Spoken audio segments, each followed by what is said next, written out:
Hey, what's up, Spartan Nation? Welcome to another episode of the Spartan Nation Podcast. Here with our host, Matt Lonsberry, and my co-host, Aiden Mulcrone. Pretty loaded show today.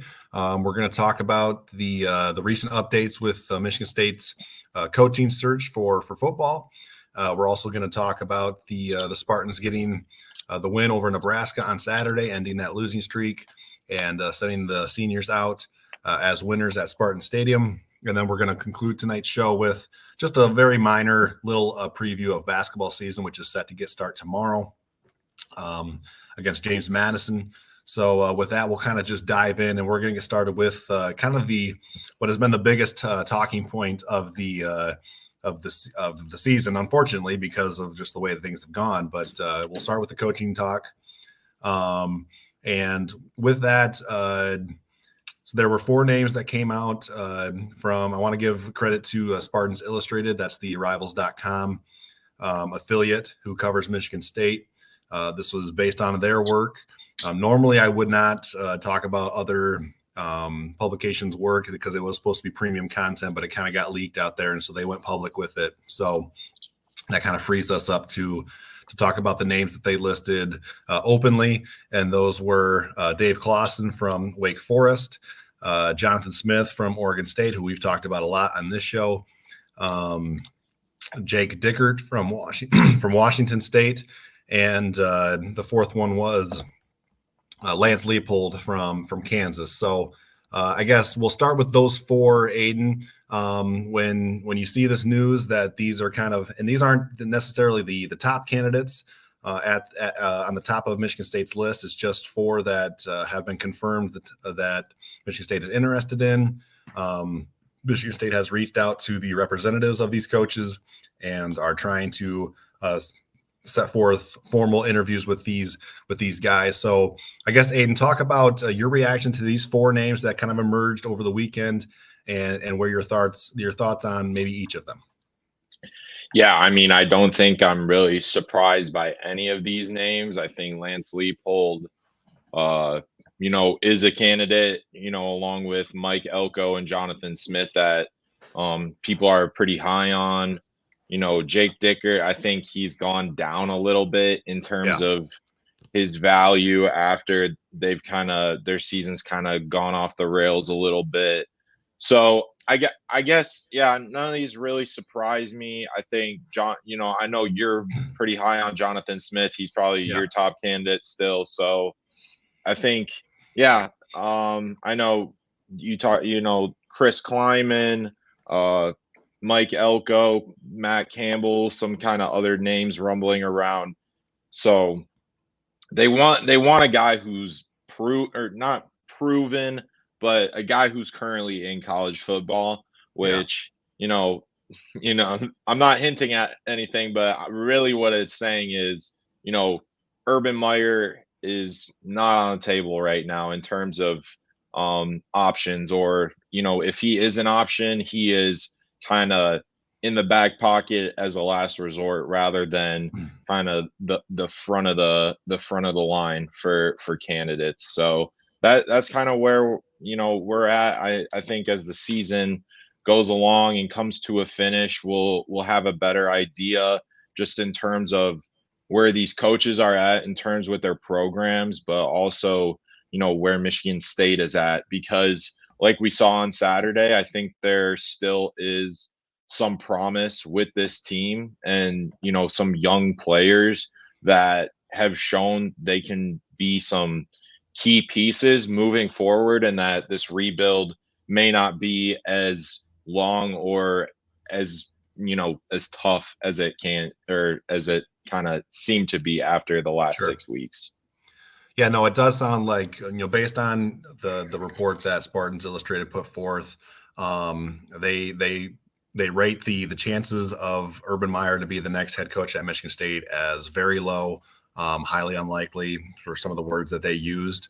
And so I guess that's a little bit of a conflicting report than you've heard from some others in the Michigan State media circle.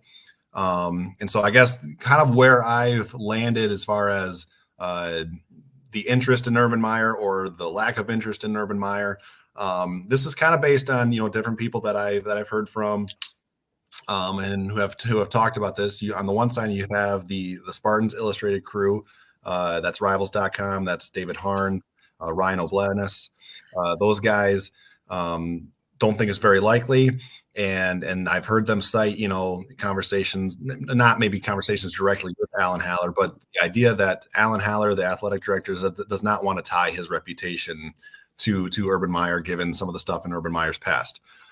The other side of the conversation has more so been, this is again speculation, but based on what I've heard other people talk about, and it does sound like maybe there was multiple donors who were interested in bringing in Urban Meyer on board. Mm-hmm. And so I think that's where the interest in Urban Meyer kind of lied, was more so the donors, the big money people, whereas the leadership at Michigan State maybe not so inclined to go to Urban Meyer, given again the past and some of the stuff that has been in the news about Michigan State recently. So that's kind of like, I think if you're looking for a reason why there's been such a back and forth or such a divide on this, I think that's might be where it lies.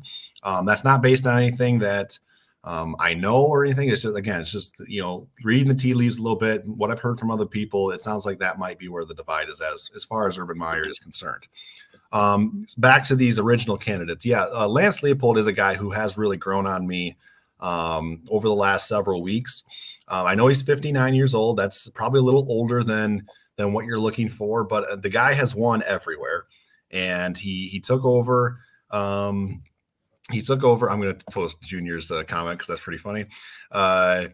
He took over Kansas, which was without a doubt the worst Power 5 program in the country at the time, and he's made them not only respectable, but a team that knocked off Oklahoma a couple of weeks ago. They're probably in the next playoff committee rankings. They're probably going to be top 20, I would imagine, this week. So, I mean, to take Kansas from where they were and make them a top 25 program is very impressive. And so Lance Leopold is a guy who has grown on me over time. Steven mentions Mike Elko, Jonathan Smith, Tom Herman, Chris Peterson. I do like Chris Peterson a lot. I don't know if he's interested in getting back into coaching. When he left, it was due to, I think, a lot of the amount of work that goes into being a head coach. And that was before NIL. That was before the transfer portal, and he retired and retired, or he might have even said though that he was stepping away from the game. I don't know if he actually used the term retired or not, but that was before the job got even tougher. So I do like Chris Peterson a lot. Even going back to his Boise State days, I was actually a big fan of Boise State back in the day. I just thought they were fun. But yeah, I do like Mike Elko and Jonathan Smith. My thought with Elko, and this is from others, people have kind of echoed this as well. Not sure what Texas A&M is going to do this offseason with Jimbo Fisher. I think they yesterday. Yesterday. They're 5-4. Not living up to expectations there. The buyout is huge, but it's Texas money. They got enough money to foot that buyout if they are ready to move on from him. And if that happens, I know that Elko is going to be a pretty high candidate for Texas A&M. So I think that's a little bit, I don't want to say a hang up, but that's part of the story with Mike Elko. More thoughts from you, Aiden, on that situation with Elko and some of these other guys. Yeah, I think it really depends on, like you said, A&M. I think, their budget really doesn't matter. I don't think MSU's budget really matters either. When you look at it, I think from the Michigan State perspective, you look at what Alan Haller did with Mel Tucker's contract, after year 2, that 11-win season, he extends it for 10 years, $95 million. So I think thinking about it long term, MSU wants a guy like Jonathan Smith, or kind of a younger guy like you said, like Jake Dickert, maybe Mike Elko, somebody like that who's younger that can give you that like 10-year commitment.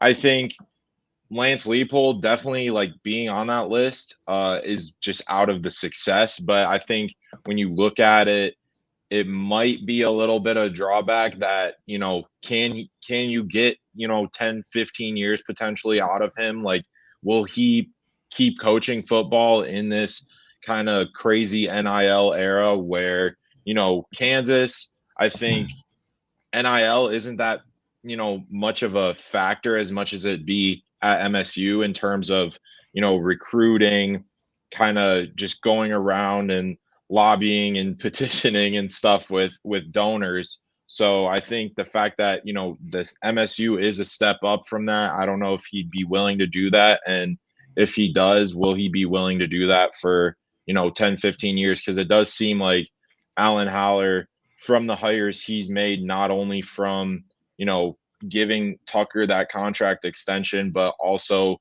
kind of other sports. I know, in the past years, like the past 2 years, like hiring a women's basketball coach, volleyball, kind of other sports, that he's hiring these younger coaches on, with that idea of, there's a 10 kind of 15-year plan in place and not just kind of short term. Yeah, for sure.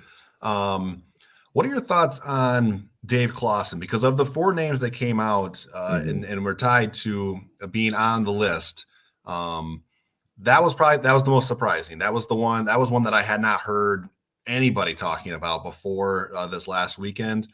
So he's been at Wake Forest for quite a while. I think he's 56, if I'm not mistaken. And slow mesh, like that's his offense and things like that. He's had a lot of success at Wake Forest, not a place that it's easy to win at. So what was your reaction maybe to his name, and what are your thoughts there? Yeah, I mean, I don't think I was really surprised at all by that. Okay. I think, in terms of the coaching, I think he has everything it takes in terms of what can he do, again, like taking that step from Wake Forest, who has they're kind of in the realm with Kansas in terms of low level resources for a Power Sure. 5 or Power 5 program. So kind of if he takes that step up, which he's been at Tennessee before. I think he was Peyton Manning's offensive coordinator at Tennessee, or some coach. He's been at a couple other SEC schools I can't think of, but he's been around. So there is that, and I think that's important. And we'll see. I think we'll see with that. I think it's an interesting hire. I think the donors are really looking for, that Urban Meyer big name hire guy, but I think people are going to be kind of let down by who it is, no matter who it is. I think some people will look at it and say, hey, this is a pretty good hire just in terms of an X's and O's coach. I think they have a good recruiting I think they have a good recruiting staff in place with, Mark DeThorne came in this summer. I think he's done a pretty good job, even with, Harlan Barnett being the interim. I think he's still gotten a lot of guys on campus for, the Michigan game. He got, some recruits on campus yesterday. I think that's really important. So I think the recruiting doesn't matter. I think finding a guy who's good with X's and O's is really important, because like we've seen kind of this last year or two, that, it really seems like the X's and O's are the problem. Yeah, and even going into yesterday's game against Nebraska, the way that game kind of finished out, some of the decisions that were made late. I'm going to get into those later when we talk about the game breakdown, but that speaks to your whole thing about X's and O's and just being situationally aware. I think that's something that we definitely need, or Michigan State definitely needs to look at. You can't just have good recruiters. I think we found that out with this last regime, who did a pretty good job of bringing in, top caliber talent, but struggled in development, and the X's and O's, as you put it, have been inconsistent at best. I think that's fair enough to say. Yeah. So you mentioned Jake Dickert a little bit earlier. He was one of those names that one of the 4 that emerged from Spartans Illustrated's report. Right. Got off to a 4-0 start, had Washington State, I think, in the top 15. They've lost 5 in a row, so that's really taken a lot of the shine. off of Jake Dickert's name. In my opinion, of all these names that have been kind of these four solid ones that we know about, and then like you said, Mike Elko's probably still is probably a candidate. You mentioned Matt Campbell. And Chris Kleiman. I think there was that initial report with Chris Kleiman that he came out and said, I'm not interested and things like that. That's what coaches are going to say in September when he was asked.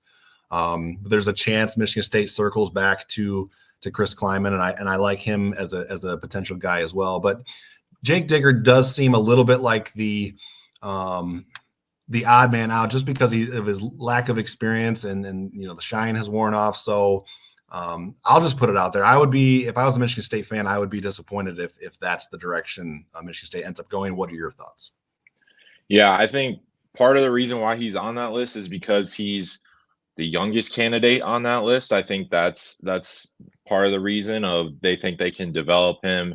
And again, it's another Power 5 school with, low resources kind of compared to MSU. Definitely don't have the alumni base, the funding, anything like that. So I think kind of there it's they see some potential in him.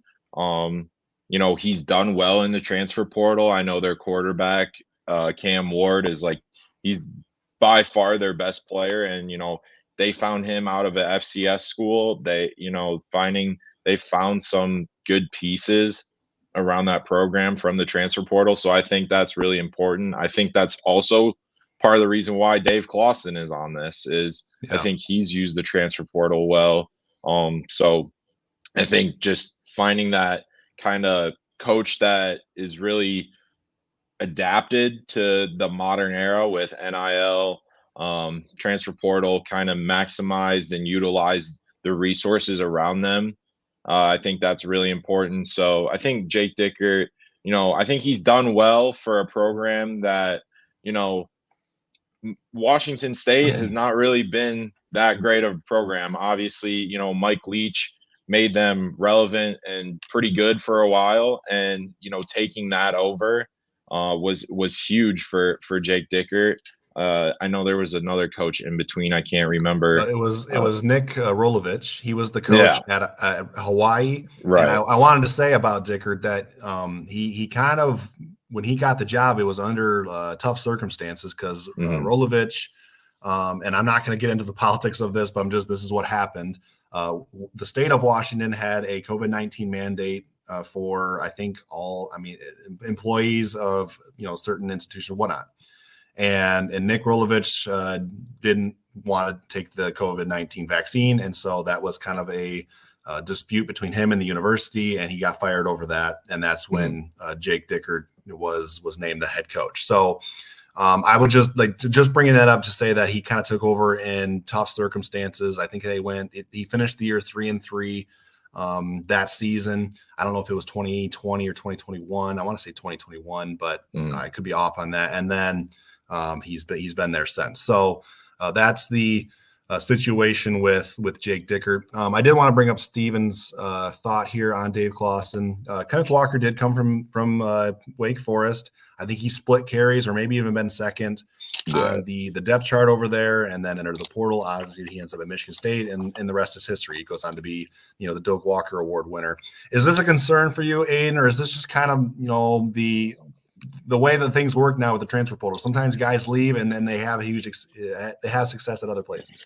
No, I don't think it's a concern for me. He did have the year before he transferred, he did have, I think, almost 700 yards rushing. And, he was one of the highest yards after contact rusher in the country. So they kind of knew what he was already. So yeah, that he split time. I don't really think that's a factor. I mean, he also, you can talk about that, but you can also talk about, Sam Hartman as another player. And I know he sent a few guys like Boogie Basham, who's a defensive end, got drafted in the second round. Like he's developed these 3-star players into, high caliber college players that are now, Wake Forest, like I said, smaller program that are now kind of, in a way, getting tampered with. I think that might be another reason why he could leave or want to leave, because of the tampering, because they've done a really good job developing players that, other schools, bigger programs are kind of tampering with his guys and poaching some of his players. So I think that's another factor. So I think just, the development really is what's important to me. And I think that, Kenneth Walker isn't the only kind of example of that for Dave Clawson. Sure. Sam Hartman is another name, because Right. Hartman set ACC records while he was at Wake Forest, and I know he had a bad day yesterday for Notre Dame, but that's a guy who I can't imagine was that highly touted of a recruit, and went on to be arguably, towards the end of his career at Wake Forest, arguably the best quarterback in the ACC, or at least in the top 3. So that's another. Speaking to his development. And Jamie Newman before that, and I know he didn't play at Georgia. He transferred to Georgia, but he sat out during the 2020 season. But he was also a all conference quarterback as well. So he's developed guys. So I don't think that's a factor for me. I do want to ask you this though, because I want to say, what was there a coach that you were surprised wasn't on that list? That's a good question. Well, it's kind of funny. I don't want to go all the way back to the Urban Meyer thing, just because we've talked about that and shared our thoughts on that. But I was very curious when I opened Spartans Illustrated Report if he would be on the list. He wasn't, but I wouldn't say I was surprised by that, because even through as the Urban Meyer thing was kind of gaining some steam, I was still very cautiously, I don't want to say optimistic, but I was very cautious about putting a whole lot of stock into it. I didn't want to put the cart before the horse type of thing there. I knew there was some hurdles and things like that. As far as guys that I was surprised, none of them are jumping out to me. A little bit surprised that none of the Power 5 or Group of 5 level coaches that we've talked about. I'm a little surprised that it wasn't one of them. Jason Candles had a good year at Toledo. I'm not saying this is what I think Michigan State should go do. I'm just saying these were some of the names. Charlie Huff seemed to have a lot of steam early on in the discussion, but as Marshall's season has not really developed the way you would anticipate, his name has kind of gone down. But maybe if I had to pick one, I say maybe Jason Candle, the Toledo coach, just because they're having a pretty good year down there. Yeah, I'm kind of with you. I think Jason Candle and Charles Huff were probably the two names. I think, just going back to what you said, I was surprised that there were no Group of 5 coaches at all. I think that the fact that it was all Power 5 coaches kind of just shows you how much reach or kind of resources that they're willing to put in, and kind of the investment they're willing to make for that next head coach. So, right. Yeah. And to clarify too, we've talked about these 4 names that kind of emerged over the weekend. This is not an exclusive list. So it's not that Michigan State is down to these 4 candidates. These are candidates who have been confirmed as being guys who Michigan State is interested in. But it's believed that there are other candidates beyond these 4, including Mike Elko from Duke. Matt Campbell's name has been, tossed around a little bit from Iowa State, which is interesting because, he was a hot name 3-4 years ago, but not so much in the recent past. But they're having a pretty good year. I mean, by Iowa State standards, they're having an okay year this season so far. And then Chris Kleiman's a name that we talked about before, and he denied some interest, but it's on the table that potentially Michigan State could kind of circle back to him as well. So it's not that these 4 guys are the exclusive list. And I want to throw up Motown. If you don't like any of those 4, give me some names, because what's your list of candidates that are acceptable would be my question to you. And I'll be glad to share those with our audience as well. I did want to bring up Carrie Ellis's point about this whole thing with the trustees and the university president. Yeah, Michigan State's currently trying to hire a university president as well as a head football coach. And there is a lot of infighting that's going on with the board of trustees right now. And so I think that is a large concern because at the end of the day, Alan Haller can go out and do the work and do interviews and settle on a candidate, and then it has to be approved by the board of trustees before it can go into effect. Now, I do think even with the stuff that's going on amongst the board that they can probably come together and make a decision together. But it's certainly not great that you have different board members accusing other board members of this, that, and the other thing. And it's not a great situation. Any thoughts on that, Aiden? Anything to add, I guess?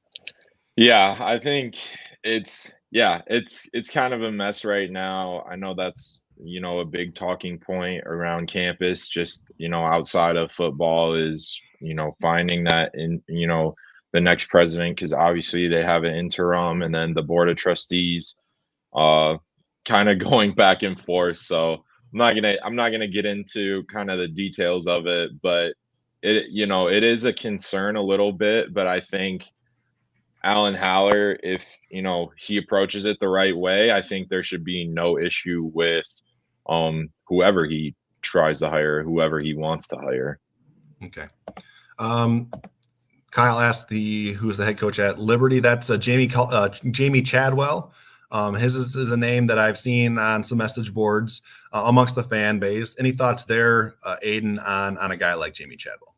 Yeah, I mean, he had some success at Coastal Carolina the last few years, and then just kind of takes a job at Liberty. I don't really know how to feel about him. He is a younger coach that, took another group of 5 team and kind of had some success. And I think they finished top 25 one year.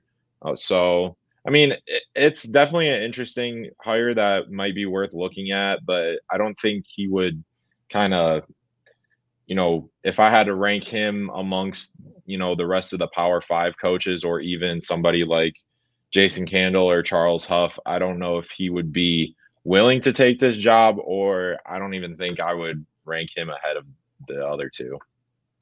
Okay. And I did want to bring up JR Jr.'s point, because this was talked about in Spartans Illustrated's piece, and I would encourage you guys to go and read their report of it as well. And that's, they're a competitor, but it's kind of a separate thing where it's rivals on 3 and 24/7 Sports. They're kind of the competitors amongst each other. They're the subscription-based platforms. We just kind of glean things and put things together over here at SI. But I will say, it's a good report. Go to Spartans Illustrated. It's free to read. It's it won't cost you anything. That's why we're openly talking about it. But they did talk about the fact that they have sources that are near Urban Meyer's camp, and it doesn't sound like there's a whole lot of interest from Urban Meyer at this point. Now that is a conflicting report from what we got from Jim Comparoni over at On 3 with Spartan Mag. So, take that for what they will, but these guys have sources too, and they have said that it doesn't sound like Urban Meyer is all that interested in the job. So that's part of this. So take that for what it's worth. All right. I think that's kind of all the questions we have from the audience at this point. So with that, I think we'll move into talking about the game on Saturday a little bit here. Michigan State ends the 6-game losing streak. They get a win for the seniors on senior day, last game at Spartan Stadium this year. And just I can only imagine a huge weight off of Alan Haller's shoulders.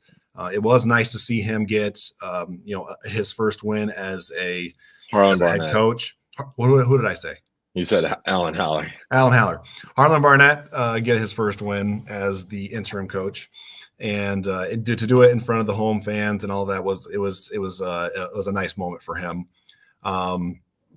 So Aiden, just I guess general thoughts on the game itself, how it played out, what you saw, what you were impressed by. We'll start with that. Yeah, I thought it was a good win. I didn't expect them to win at all. I think Nebraska was coming in pretty hot, and MSU kind of just took it over from, the beginning of the game. They shut down their offense. For the most part, I think it was 10-10 and a half. I thought the offense did well. I'll get into my question. I have a couple questions for that a little bit later. Yeah. But the way the defense played, the turnovers kind of. Oh, we lost Aiden. All right, so I will take over here, and hopefully Aiden will come back shortly. My takeaways from the game, obviously very impressed with the defense. That's what jumped out the most. Did a really good job. I'm not terribly surprised. I did pick Nebraska to win, just because of what we've seen from Michigan State over these last several weeks. But I'm not surprised that Michigan State's defense had some success against Nebraska, just because they're a team that has really struggled to throw the football. They've made a quarterback change, mid-season. They've struggled with turnovers. That happened again on Saturday. Welcome back, Aiden. And so I wasn't surprised to see Michigan State's defense have some success just based on the profile of Nebraska's offense. They've struggled to throw it. They've struggled with turnovers. We saw those things play out right in front of us. So continue your point, though, Aiden, that you were trying to make earlier. Yeah, I thought the defense just played well. I thought there was a lot of young talent that, I thought, Jaron Mangum, Simeon Barrow, Jalen Thompson all had really good games. Jordan Hall just continues to be just stout linebacker. So I thought the offense did well moving the ball. I mean, obviously, I think that there's more area for improvement. The fourth quarter play calling concerned me a little bit. There was, I think, 4 minutes left in the game, and MSU had the ball. And, instead of trying to burn the clock, like they take a shot on first down. So I thought that was a little interesting. And it did seem like on the last drive for MSU, there was like a second down play that they pitched it to Alante Brown. And it looked like he was about to throw it again, and he kind of hesitated to throw it, and then he just ran it to run the clock. So I think the play calling there was a little scary at times. So yeah, but you know what, a win is a win. You still keep your bowl hopes up for one more week until you go to Ohio State. So yeah. I think that's good. Just the post game, Nick Samac, JD Duplain were all smiles, kind of having fun. Harlan Barnett was all smiles. He was really glad. He seemed really happy. Alan Haller was, there at the post game, kind of with a smile on his face, happy for them too. So I think it was just a relief to get that losing streak off your shoulders. And kind of Jay Duplain talked about that, and Nick Samac talked about that after the game about, we've just kind of battled to get this feeling. They've battled the last 6 games just to get this feeling. And he's like, we don't want to let go of this, and just remembering how bad the losses feel, but also remembering how good the wins feel. Yeah, for sure. The late game situation and decision making, I didn't get it at all.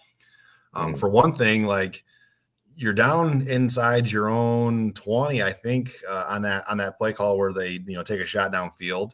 I will say this, like, I want to like set the stage a little bit and not just complain about the situation. So Nebraska had all 3 timeouts.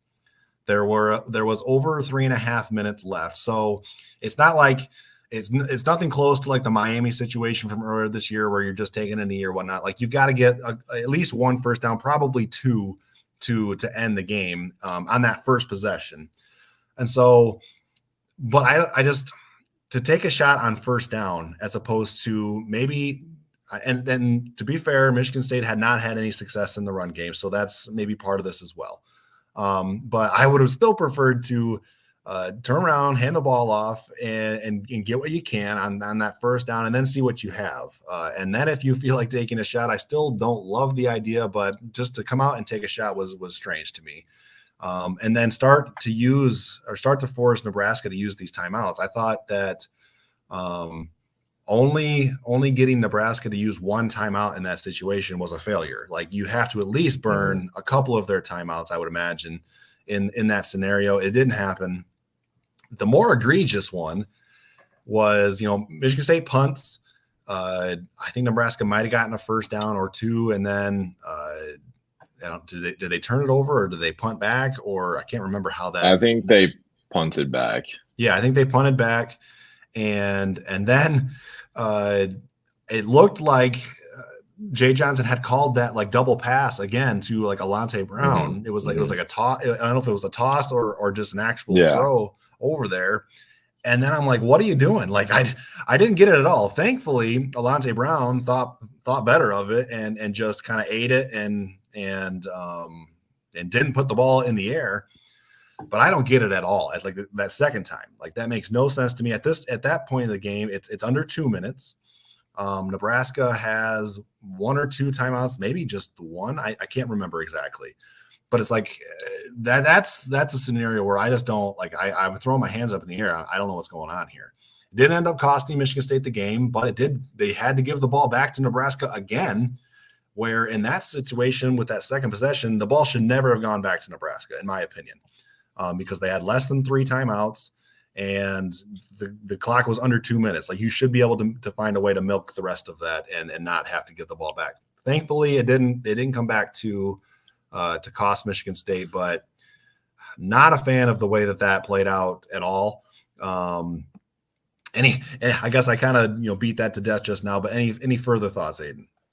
No, I mean, you're right. I think the play calling was a little bit shaky at the end, but I do want to give credit where it's due. I think the first 3 quarters of play calling were pretty good. I thought the O-line did get. I thought they found some push. I think they found kind of some matchups that they liked, and Nathan Carter, I think he only ended up with 50 yards, but I still think that he did all right. I think they found some push.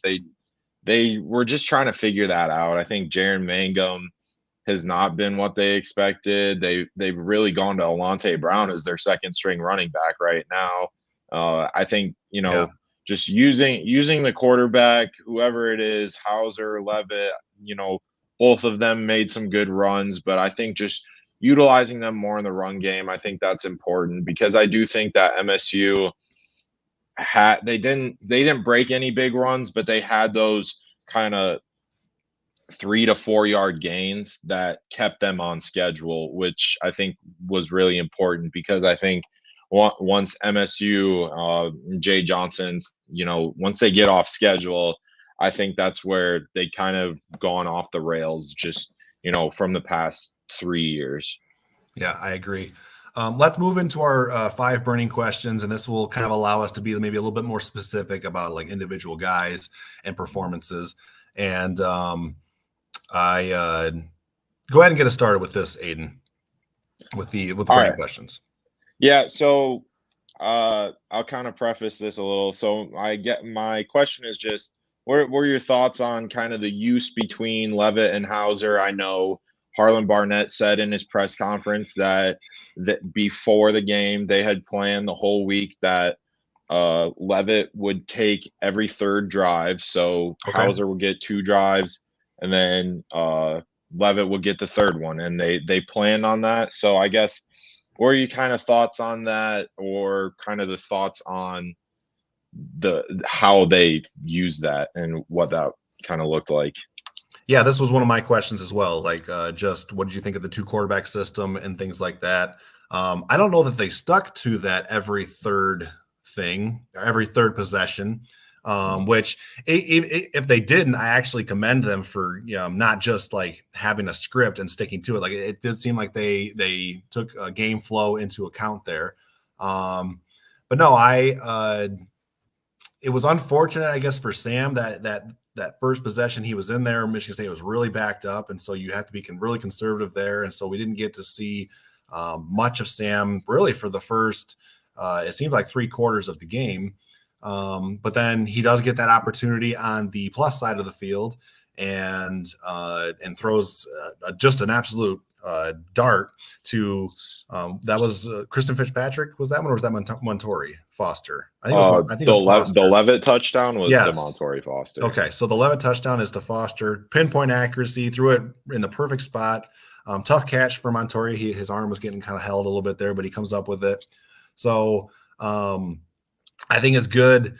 It was good to see him kind of step up in that situation, because that was a time when the game was very much in doubt. And I almost was a little, I don't know if I would have gone to Sam in that scenario, just because you have a chance to increase your lead, make it a 2-possession lead. And so I questioned the decision a little bit, but it paid off and was well. And I thought both quarterbacks played very well. So I didn't mind it at all. I thought it was it played out the way Michigan State would hope it would, of course, because you get a win and both guys get to play.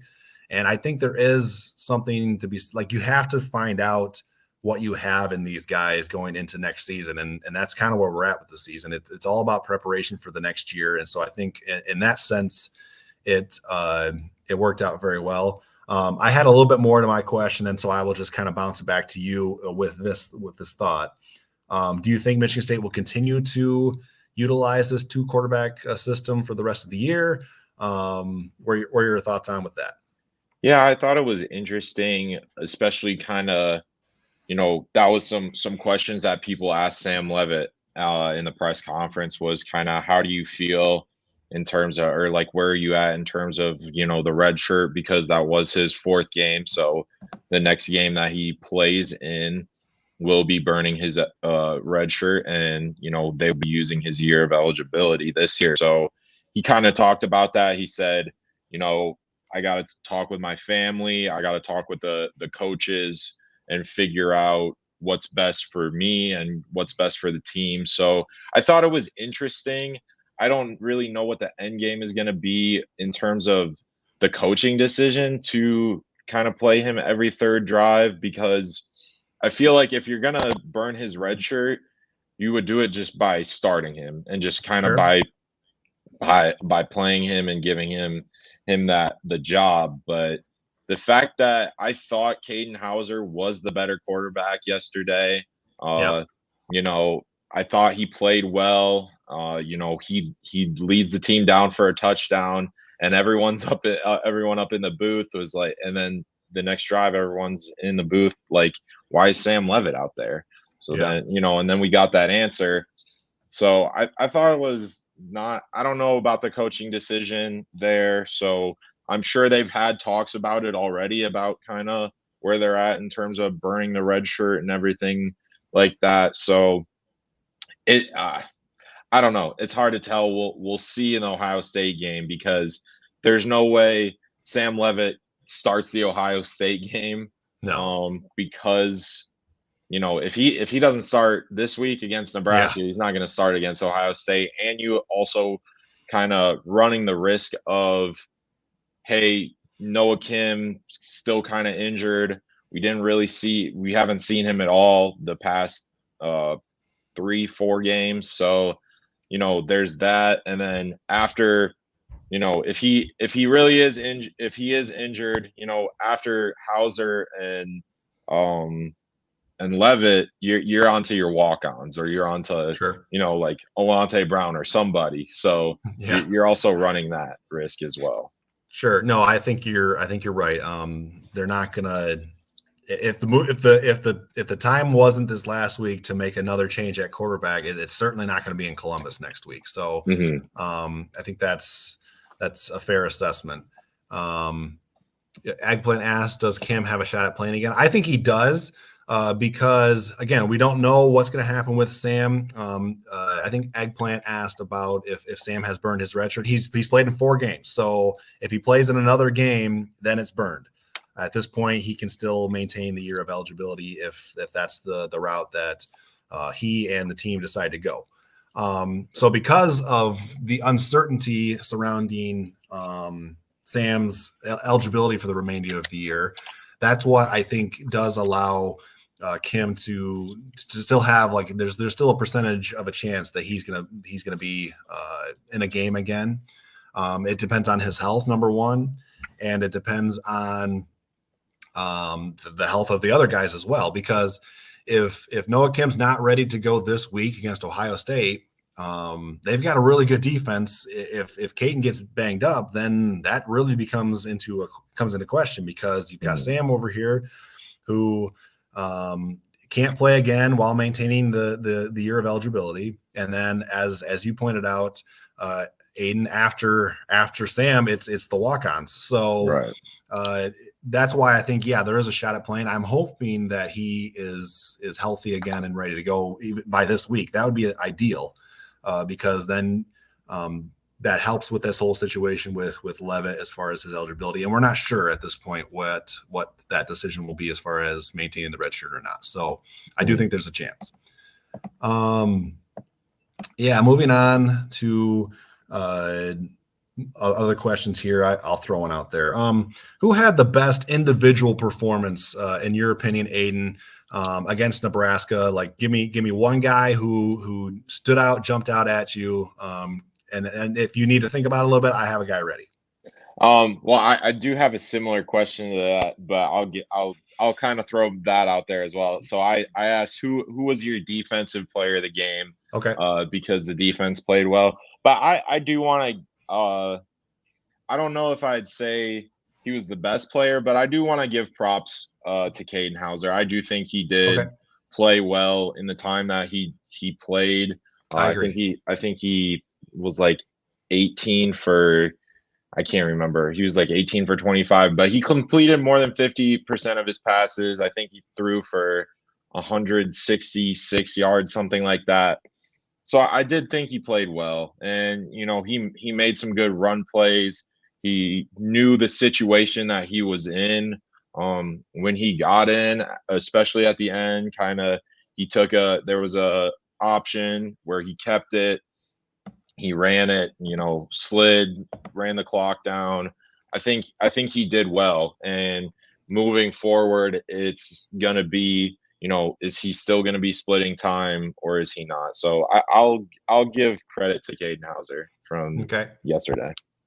Yeah, so my answer kind of is, it works for your question and works for mine. The guy who just stood out the most to me was Jaden Mangum. He was in on several tackles, especially in the first half. There was a real nice play. I can't remember the situation exactly, but he diagnosed the play pretty well and came down from his safety spot, made a tackle for loss. I think it was on that same drive that he had a pass breakup on the sideline, and a good firm, clean hit on the sideline to break up a pass. He had 2 interceptions. One of them was wiped out by a defensive penalty on Dylan Tatum on a hold.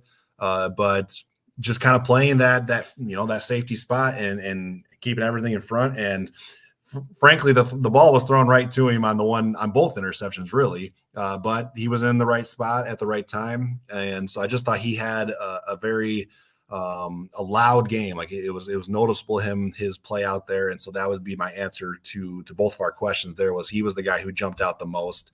There were a lot of good individual performances, but he was the guy for me. Yeah, definitely. I think, like you alluded to, I think Dylan Tatum had a little bit of a rough day. I still thought he was decent. He had a couple pass breakups.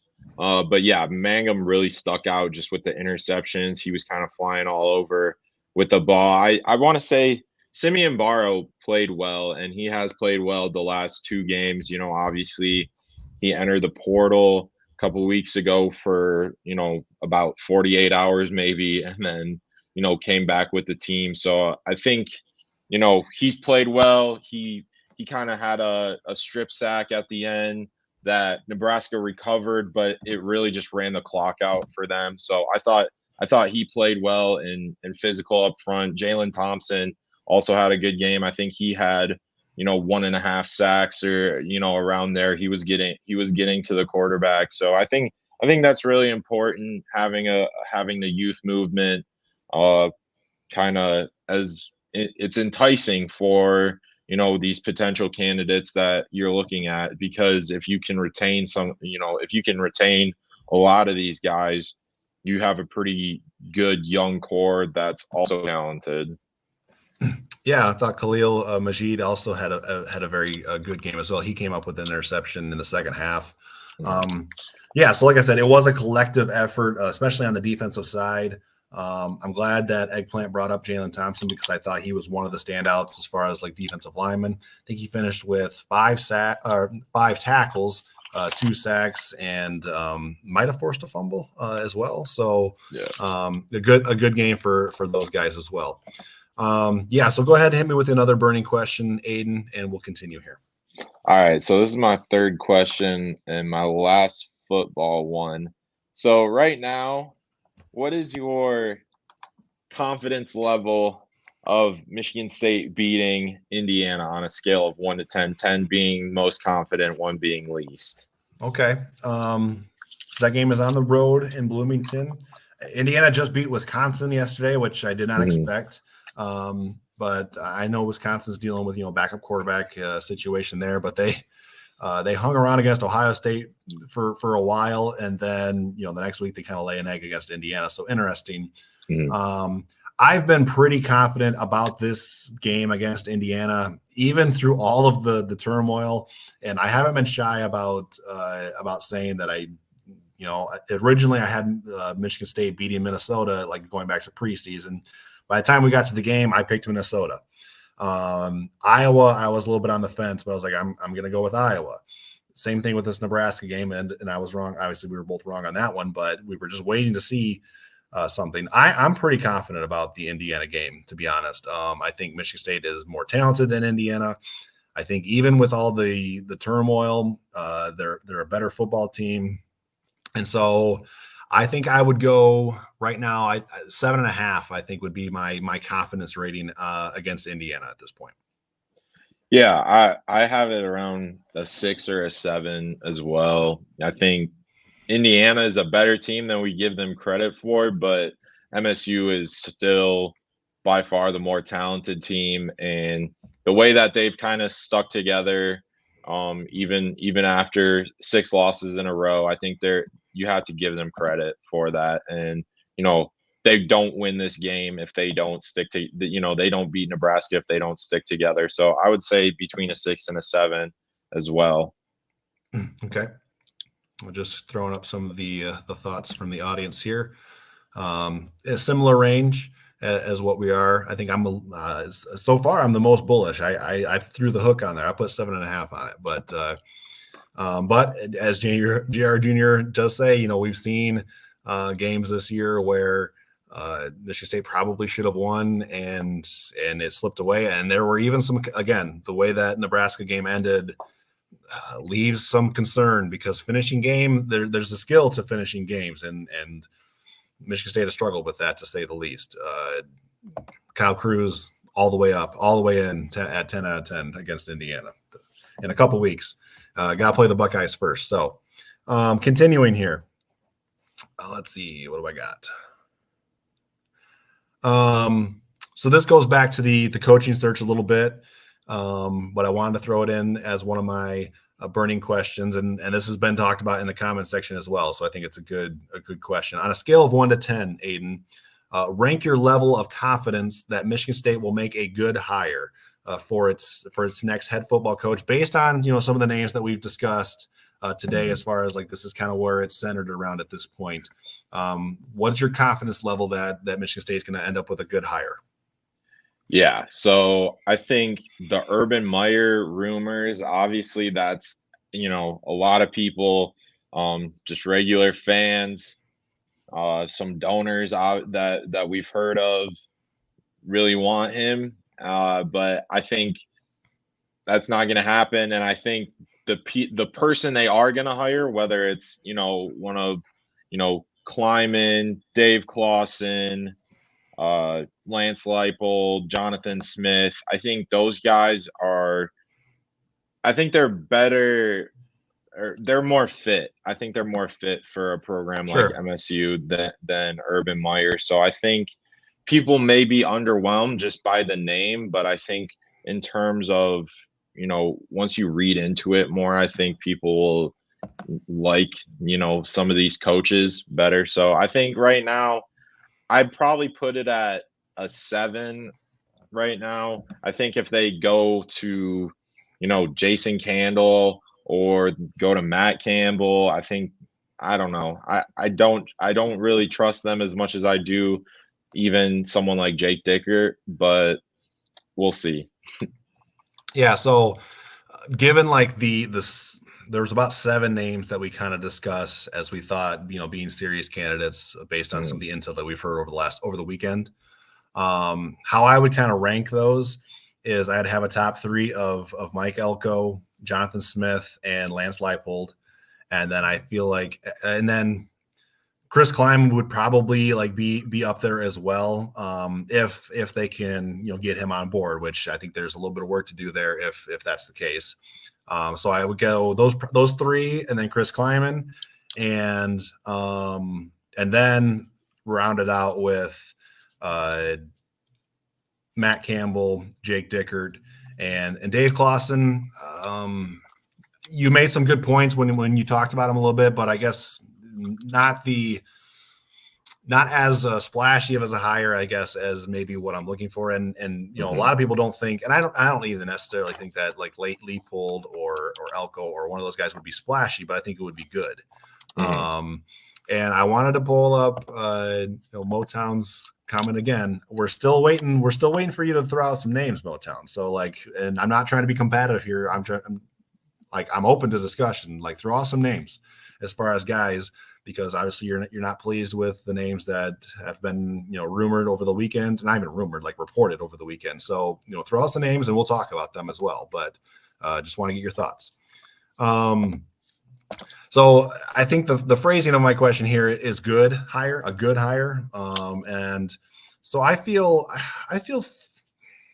again, I like half of the names that we've talked about. I like as fits. So I would think I would put my on a scale of 1 to 10, it would be around a 6.5 right now. But that's on the optimism side. I mean, trying to be cautious here. So that's where I'm at with it. I think part of the concern with all of those coaches, I think amongst the fans specifically, is the recruiting. And I think the recruiting it'll be fine. I think it's not going to be a problem because a lot of those coaches have done well developing players. So, whether or not you get those whether or not you bring those 5-star guys on campus that, Mel Tucker did, that, in theory, Urban Meyer will do, I think they'll be okay with kind of the 4 stars from Michigan, Indiana, Ohio, and then getting those, 3-star guys from, Michigan, Indiana, Ohio, and then kind of the reach out to Georgia, Florida, California area potentially, and then, kind of finding those pieces and then, piecing it together with the transfer portal as well. So I think while people are concerned about the level of recruiting with the rest of those candidates, I don't see it as a problem just in terms of the way, those coaches, and I think this recruiting staff that, has still stuck with it, how they've been successful in terms of identifying players. Right. No, I agree with you. We will continue on. How many more questions do you have, Aiden? I've got 2 basketball questions. Yeah, okay. I got 2 more. All right. So we'll and are they basketball related? Yeah. Okay. So we're gonna shift here and dig into a little bit of basketball to kind of wind things up. We're coming up on an hour, so we'll kind of do this quickly and then we'll get out of here. Thank you guys for joining us as always. Go ahead and open our basketball discussion here, Aiden. Yeah, so obviously we got the first game is tomorrow, right? Yep. Against James Madison. So I think we talked about, you wrote a piece about this after the Tennessee game. So kind of I'm not going to say who's going to start, but I would say who would you say would get more minutes at the end of the game at center between Monty Sissoko and Cooper? I would lean Cooper just because I think his and at the end of a game, his upside doesn't really matter. It's like what can you give me right now? Because that's what you need at the end of the game. But I do think of the two, I think he is more refined offensively. I think he can do. He's a little bit more balanced. Whereas Madi is more of a defensive guy. I think that's fair to say. And so to me, it would be Cooper. I like the kid a lot. I do wish, Jackson Kohler was healthy, but this is the situation that Michigan State's in. And I would lean Cooper. I like his height. I think he's finds himself in the right spots defensively a lot. He can, protect the rim. So that would be the way I would lean. Yeah, I'm kind of with you on that. I think Cooper in terms of, I don't expect this to be a close game, but I think when you have a center in at the end of the game, I think it's going to be Cooper rather than Sissoko. So I agree with you there. I think, Cooper has really developed this offseason from everything we've heard. I think we know what Madi is. And I think, yeah, Cooper has a higher ceiling, and especially with Kohler out, maybe they do try Booker at the 5 for a game like this, but I do think Cooper is going to take most of the minutes. Yeah, and I don't want to be disparaging, and I'm not saying this is what you were doing. I'm just furthering the discussion a little bit. I think Madi Sissoko as a role player is a very valuable to the roster. I think he is a good role player. I just think you can get more out of your center spot than what he can provide, and so that's kind of where I'm at with that. It's not we're not trying to bash Madi or anything like that. I think he is good in his role. Would just like to see somebody, whether it be Cooper right now or Jackson Kohler when he gets back and he's fully healthy. I would like to see somebody take that position and elevate it to another level, I guess is what I'm trying to say. Continuing the discussion, Michigan State's got a couple of tune-up games, just calling a spade to start the year here. It's James Madison, and then the second one is against Southern Indiana. Both of those games are at home. Michigan State will be heavily favored, obviously, in both of those. So, and then you get ready for the Champions Classic against Duke, who's a top 3 program in the country, top 3 team this year. So, I guess, Aiden, what do you want to see in these first 2 games? Because obviously, Michigan State's expected to win, probably pretty convincingly. So it's going to be more of a where's your focus at? What are you watching for, and what do you want to see specifically in these first 2 games? Yeah, I think there's 2 things I'm really looking for specifically. I think kind of what production can you get out of the freshmen, specifically Cohen Carr, Xavier Booker. What can you get out of them? Where are their roles? Is Carr more of a 3 or more of a 4? Kind of where is Booker at? I'm guessing he's going to play 4, stretch 4. How many minutes can he get? Can they rebound? I think that's the most important thing for those 2 guys to get on the floor is just they got to rebound like crazy, because that's what MSU is really in need of, and that's how they're going to play over kind of those senior level players. And the second thing is just that second group of guards, kind of where is Trey Holloman, where is Jeremy Fears kind of fit in. Even somebody like Garrick Norman, I know he didn't play at all against Tennessee, but kind of where is that second group, specifically Fears and Holloman, kind of fit in and working in the rotation? Yeah, no, I get what you're saying there. For me, there's really 2 things that I'm really focused on, and they've talked about in the comment section. Number 1 is limiting the turnovers, because this has been a problem that Michigan State has had for a number of years now, which is part of that is their style of play. They like to get up and down, which I love that, by the way. I love the ball goes through the net, get it, and let's go, and let's get before the defense can get set. So I like that style of play. It doesn't lend itself to some mistakes, though. So against teams that you're going to be better than, you shouldn't have 15, 16, 17 turnovers. You should be able to limit those to 10, 11, maybe 12 is kind of that's kind of like the ceiling that I put it at. You want to limit those turnovers and have those possessions. If they do that, I think there's enough firepower on this offense where you're going to see high scoring games from these guys. So that's the first thing. And then, Kerry Ellis brings up the rebounding. And I bring up this because, I think Michigan State allowed 17 offensive rebounds to Hillsdale College. Should never happen given the fact that if you take the average height of Hillsdale College, is probably 4, 5, 6 inches less than Michigan State. So that should never happen. It was better against Tennessee, but you still surrendered, I think, 8 offensive rebounds to them. So, again, teams that you should be better than. You should have more size, more length. You should be able to dominate the glass against these two teams. So those are the 2 areas that I'm looking for is rebounding and eliminating those turnovers. All right, Aiden, hit me with your next one. All right. So after, mine's kind of a lead up to the Champions Classic question as well. Okay. So before, leading up to the Champions Classic game, who would you bet would be the top scorer for MSU? Talking for the season or these first 2 games? Yeah, for the first 2 games before the Duke game, who do you think is going to lead the team in points? That's interesting because I would imagine Izzo's going to be able to go pretty deep in these first 2. So I think, point totals will be down a little bit. But I'll go with Tyson Walker. I think he's the most consistent scorer on this team. And I think he's the best pure shooter on the team, and can get a shot in a variety of ways. His ability in the mid range. I know the mid range is a lost art, and analytics say the mid range is a terrible shot.